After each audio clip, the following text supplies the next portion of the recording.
Late night নাকি early morning কোনটি স্বাস্থ্যের জন্য ভালো?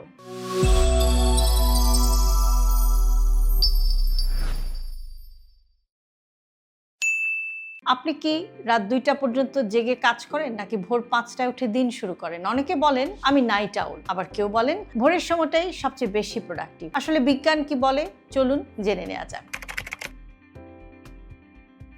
লেট নাইটের সমস্যা। নিয়মিত গভীর রাত পর্যন্ত জেগে থাকলে ঘুমের সময়টা কমে যেতে পারে, মনোযোগ এবং স্মৃতিশক্তি কমে যেতে পারে, অস্বাস্থ্যকর খাবার খাওয়ার প্রবণতাটাও বেড়ে যেতে পারে। দীর্ঘমেয়াদে ওজন বেড়ে যাওয়া, ডায়াবেটিস এবং উচ্চ রক্তচাপের ঝুঁকিও বাড়তে পারে।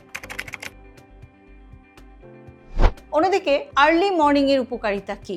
যদি আপনি পর্যাপ্ত ঘুমিয়ে ভোরে ওঠেন, শরীরের জৈব ঘড়ি বা বডি ক্লক ঠিক থাকে। সকালের আলো আপনার মুড ভালো রাখতে সাহায্য করে।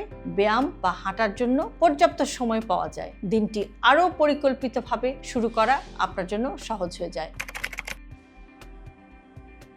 তবে একটি বিষয় খুবই গুরুত্বপূর্ণ, শুধু ভোরে ওঠা নয়, পর্যাপ্ত ঘুমও জরুরি। রাত 2টায় ঘুমিয়ে সকাল 5টায় ওঠা মোটেও স্বাস্থ্যকর নয়। বেশিরভাগ প্রাপ্তবয়স্ক মানুষের প্রতিদিন 7 থেকে 8 ঘন্টা ঘুমানো প্রয়োজন, অর্থাৎ রাতের ঘুমটা 7 থেকে 8 ঘন্টা হওয়া বিশেষভাবে প্রয়োজন। তাহলে কোনটি ভালো?